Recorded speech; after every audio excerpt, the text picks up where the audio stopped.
Acredito que a ansiedade seja grande para voltar a jogar pelo Vasco depois de tanto tempo. Estava pesquisando ontem, o último jogo foi em 2001, né?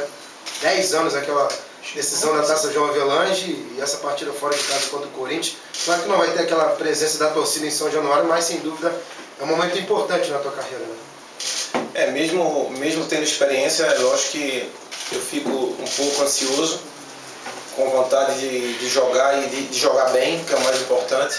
É lógico que para muita gente seria o ideal estrear sábado contra o Inter, mas até também é uma questão de necessidade.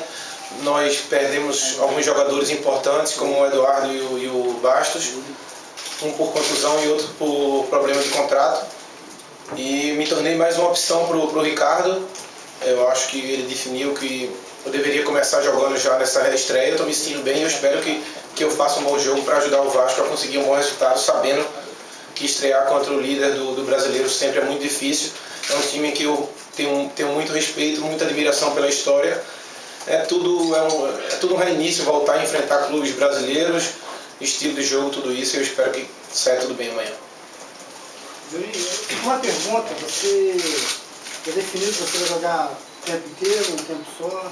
Não, eu acho que isso é o Ricardo que define. Eu acho que é muito complicado fazer planos antes do jogo.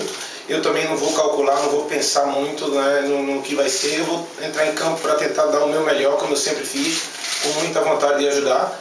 E isso aí, quem vai decidir é o Ricardo, como eu falei na minha apresentação. Estou vindo com a cabeça bem aberta, com muita vontade de ajudar, mas também com vontade de jogar. Mas fisicamente você acha que você se porta?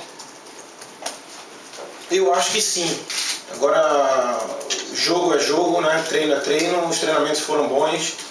Eu também cheguei já numa condição boa, então não foi um reinício de um trabalho, foi apenas recuperar um pouco do pouco que eu tinha perdido depois que eu saí do Catar. Lógico que, como eu falei na minha apresentação, a grande dificuldade é realmente enfrentar a inteligência do jogador brasileiro, né? Eu considero o jogador brasileiro mais inteligente de todos.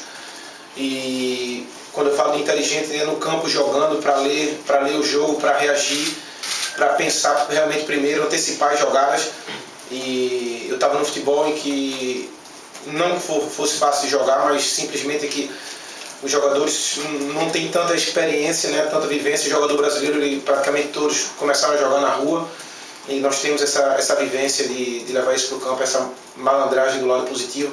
É essa dificuldade que eu estou sentindo, mas eu espero superá-la junto com a ajuda dos outros jogadores para fazer um bom jogo. Você imagina, Juninho, como é que você vai se sentir sábado, já no segundo jogo, frente à torcida aqui em São Januário, naquela hora que chamam, né, o pessoal canta o nome de cada jogador, e ouvir novamente aquele ei, Juninho, nosso rei. Como é que você imagina que vai ser, que você vai sentir? Já na minha representação foi muito gratificante ter sido recebido daquele jeito. Agora é diferente, porque vai existir o canto, mas depois vai ter uma atuação. Para ser sincero, não estou pensando no Inter, estou completamente voltado para esse jogo do Corinthians, porque é a nossa realidade hoje, é a estreia amanhã. Eu espero fazer um bom jogo, voltar bem para o Rio e depois aí é o Ricardo decide que vai ser para sábado. Ô Juninho, como é que foram essas suas 3 semanas aqui no Vasco? A gente percebeu que você chegou bem fisicamente, tem toda essa sua readaptação, como é que foi esse período de treinamento, está se sentindo bem? É o que você esperava realmente? Como é que está? É mais ou menos o que eu esperava, assim, chegar numa boa condição. É lógico que demora um pouco a se entrosar, é uma coisa natural, independente da idade do jogador. Sempre existe já uma vivência de vestiário, uma amizade, é lógico que também eu percebi um grande respeito da parte de todos os atletas, eu fui muito bem recebido. Um carinho principalmente os mais jovens, uma admiração até. E nós temos jogadores experientes, campeões, como o Diego, o Alexandro, que tem uma história também muito bonita. E, quer dizer, eu estou começando a me entrosar. O ideal é no campo, eu acho que no campo a gente tem que falar a mesma língua e eu espero amanhã superar um pouquinho dessa dificuldade e desse jeito que, como eu fui recebido, retribuir no campo. Não sei se você chegou a ler a matéria que saiu no site sobre a cobrança de falta, uma pesquisa que um cientista fez, um físico. Chegou a ler essa matéria? Eu ouvi falar um tempo atrás. Pelo ângulo, pela força do teu chute e tudo mais, você seria o melhor cobrador de faltas de todos os tempos. você recebe isso? Você consegue receber bem, administra bem isso? Eu agradeço, mas eu acho que realmente é um exagero muito grande, como existe muito exagero no futebol, tanto para o lado negativo quanto para o lado positivo. Às vezes as críticas são muito fortes e às vezes os elogios também. Eu acho que é um exagero muito grande da parte dele. Eu já expliquei o que aconteceu comigo, foi que quando eu jogava no Vasco, eu não era o único bom batedor. Eu tinha batedores tão bons ou melhores que eu, como Pedrinho e Ramon principalmente. Então nós nos revezávamos nos jogos e às vezes nos jogos você acabava nem tendo a oportunidade de bater. Então provavelmente a minha estatística pelo Lyon, que foi onde eu comecei a marcar realmente, eu fiz, dos 100 gols que eu fiz foram 44 de bola parada, e que marcou foi porque toda vez que eu fazia um gol de falta o Lyon nunca perdia, e essa coincidência também chamou muita atenção, fora os gols de falta lateral que o Lyon fez muito durante os 8 anos que eu estava lá. Por ter feito gols decisivos, que, por exemplo, um gol marcante, eu fiz apenas um gol na Libertadores e vale para muita gente, vale por muitos gols. Então, por ter feito os gols decisivos no cenário europeu, por ter enfrentado tantas grandes equipes, que seja na Champions League ou no Campeonato Francês, a notoriedade foi bem maior.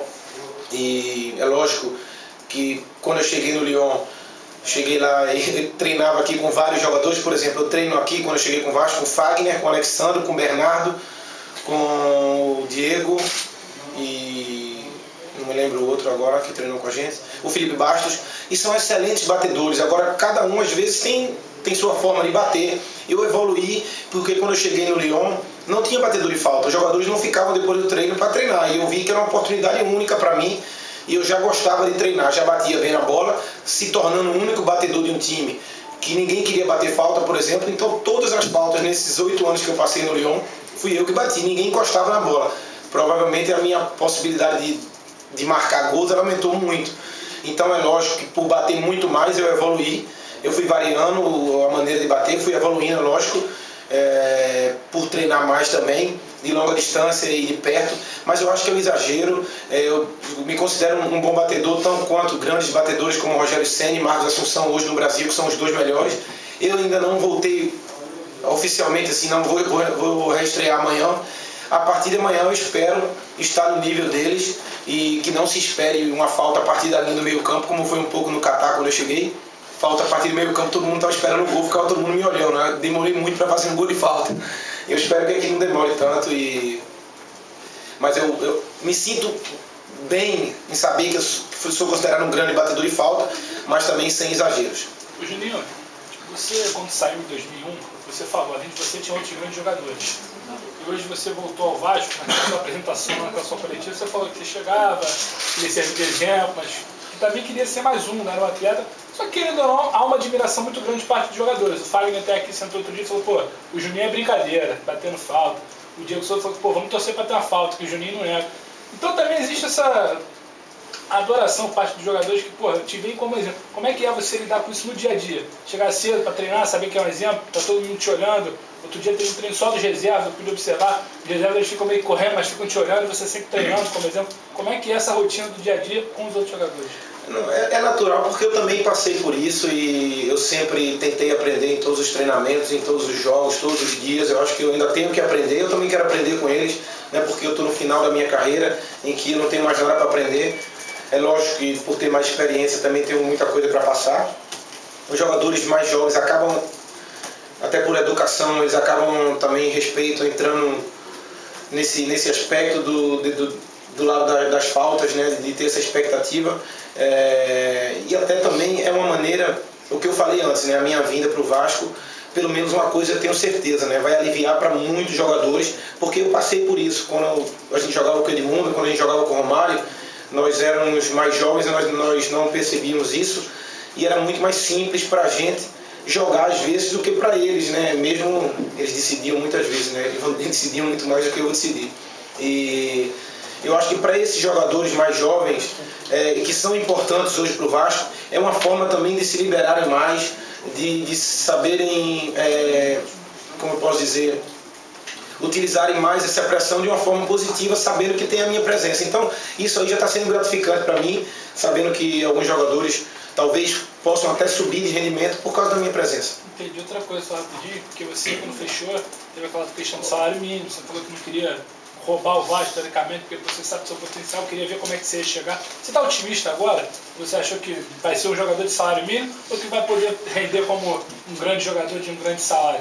Não, eu sempre tive otimista, né? Assim, eu já falei tanto desse aspecto que eu acho que agora o ideal era a gente falar mais de jogo, da parte técnica, mas eu não assinando e comparando assim, o futebol de um valor ou outro, né?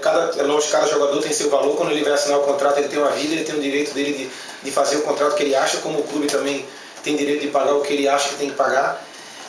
Mas eu fiz isso, mas eu nunca perdi também o otimismo. Eu fiz isso, como eu expliquei algumas vezes antes, pensando numa situação que, se caso não seja da melhor forma possível que ela se passe, pelo menos eu vou me sentir mais aliviado, mais tranquilo para continuar minha vida normalmente e sair pela porta da frente do Vasco em dezembro.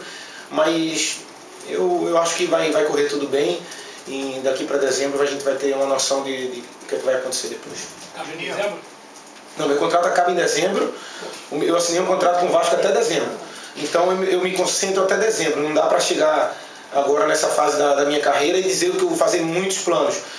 Faço vários, mas com o que eu sempre digo, né? O que eu tenho hoje em concreto é um contrato com o Vasco até dezembro e a partir de dezembro eu vou decidir o que eu vou fazer.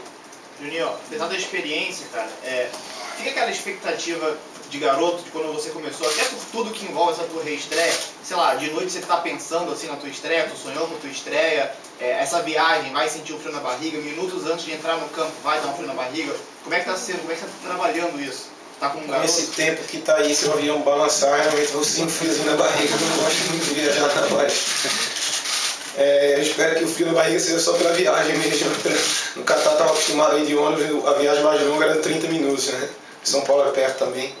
E fica uma certa ansiedade para jogar mesmo, para começar o jogo, mas também nada que vá me impedir de dormir hoje ou de fazer as coisas que eu tenho que fazer. Eu acho que eu estou vindo também porque eu gosto, já expliquei, que gostaria de jogar de novo no Vasco, de reviver tudo isso e de desafios. Eu gosto de desafios, eu acho que esse é mais um desafio da minha carreira. Juninho, você quando voltou, todo mundo fala da forma física e tal, mas você já disse antes que não é o mesmo jogador de antes, por causa da idade, etc e tal. Mas visualmente você parece tão o melhor preparado do que quando saiu daqui. O que mudou assim na tua forma de jogar? Como é que você está pensando em atuar? Acho que, lógico, pelo lado direito, como você sempre jogou, mas o que você pode dizer assim, de diferença? A gente fala muito de falta e tal, mas quer que você já foi driblava, cruzava? Eu acho que eu espero já que realmente eu possa confirmar isso. Eu falo que, é lógico, eu espero que o ideal é que as expectativas não sejam tão grandes e quando os jogadores voltam para o Brasil, eu sempre vi, se voltava numa expectativa muito grande de salvar, de tudo isso. Eu tive a sorte de chegar no momento em que o Vasco foi campeão da Copa do Brasil, isso aí já é muito bom. E se eu puder mostrar que eu faço tão bem ainda o que eu fazia antes, ou que eu faço até melhor, vai ser um prazer. Esse é meu desafio, esse que eu quero fazer. Fisicamente eu acho que eu tenho 36 anos, mas eu acho que meu corpo ele talvez tenha menos por tudo que eu fiz durante a minha carreira de jogador. Muita gente me fala isso, que de repente pode acontecer com alguns atletas. Eu me sinto bem, mas a partir do momento que começar a competição e que são jogos a cada 3 dias, como vai ser nesse caso agora quarta e sábado, eu vou ver como eu vou reagir para superar esses obstáculos. E como jogador eu acho que eu melhorei muito nesses últimos 10 anos fora. Acho que a gente tem que melhorar cada ano que passa, não dá para fazer o que tu fez na temporada, fazer a mesma coisa na próxima. Eu sempre pensei assim. O que eu sempre quis e sempre foi uma grande força minha é que eu nunca, graças a Deus, eu nunca baixei muito meu nível de atuações. Eu sempre consegui manter um bom nível. É isso que eu sempre lutei para conseguir. Eu acho que é a coisa mais difícil no atleta de alto nível, é jogar bem sempre, ou pelo menos não alternar muito, né, fazendo excelentes jogos e fazendo péssimos jogos. Eu acho que isso é muito ruim para um atleta de alto nível. E eu espero isso, continuar jogando o que eu posso, e a partir do momento que o treinador decidir que eu devo jogar também. A última aqui, ó. Juninho, muita gente fala que o meio-campo é o grande cérebro, né, do time. são 2 jogadores mais experientes, você e o Felipe, e 2 mais jovens, o Diego e o Rômulo. Como é que você está vendo esse meio campo para o jogo de amanhã? Ele já está consolidado? Ele é um meio campo ainda assim muito ofensivo, a marcação está consolidada, como é que você está vendo isso? Teoricamente é bem ofensivo, porque a gente está acostumado a ver 2 cabeças de área, de marcação, de pegada, de força. Teoricamente nossa equipe só tem o Rômulo, mas eu acho que futebol é participação. Futebol hoje, é lógico que o meio campo ele continua sendo o cérebro dos times. A maioria dos times que são campeões tem excelentes meio campos e é o que talvez faça a diferença durante toda a temporada, né? Mas a gente precisa da participação de todo mundo. Nós não podemos só contar com os 4 jogadores de meio para marcar. Os 2 atacantes também têm que marcar do mesmo jeito que os laterais marcam e também têm que apoiar. Então é uma participação de todos. Como eu falei, teoricamente é um meio campo bem ofensivo, mas de muita qualidade técnica. Importante, sem a bola, todo mundo colaborar um pouco mais. Júnior, rapidinho, só para pegar o gancho aqui dele, cuidados que você toma para continuar mantendo assim, o teu futebol em alto nível? Adoro treinar. Treinamento para mim ainda é um prazer. Eu acho que o treinamento é fundamental, nunca me incomodou e pelo menos até hoje não tá incomodando. Então, acordar de manhã para vir para o treino e fazer o treino como eu deveria fazer o jogo, eu acostumei meu corpo assim, a fazer o meu melhor nos treinamentos. É lógico que às vezes você tem algum problema, você tem que segurar um pouco mais, mas a maioria dos meus treinamentos sempre foi feito da melhor maneira possível. Fico de fora de pouquíssimos treinamentos e o resto que eu acho que um atleta tem que fazer, as 3 alimentações todos os dias, bebo muita água, minhas refeições todas com água e estou sempre me hidratando muito, me preocupando com isso. É lógico que também não sou um ser humano como todos e gosto de curtir a vida, mas nos momentos certos. Mas eu acho que a grande diferença é mais ou menos essa. Eu sempre, em relação à alimentação, nunca tive problema com peso. E me cuidando, o que tem que fazer um atleta profissional sem ser louco, sem estar maluco com algumas coisas. E eu perguntando, aprendendo, se tiver alguma coisa, sou um cara de cabeça aberta, eu quero estar sempre fazendo, aprendendo, conversando. E não me incomoda em fazer uma coisa que nenhum jogador não fez, tipo de treinamento, alguma coisa ou outra. É mais ou menos assim que funciona comigo. E, bom, é mais ou menos, eu acho que foi isso que me ajudou aí durante toda a minha carreira. Graças a Deus, só parei uma vez por contusão, né? Que foi quando eu operei o pubis. E contusão no futebol é uma coisa que atrapalha muito o jogador conseguir manter o nível. Eu acho que graças a Deus isso foi também uma grande ajuda para mim, de nunca ter parado completamente uma temporada. E o resto também, ainda bem que o futebol está muito corrido, mas ainda bem que tem a bola no jogo. No dia que tirarem a bola vai ficar difícil, mas enquanto tiver a bola ali dá para jogar. Ok?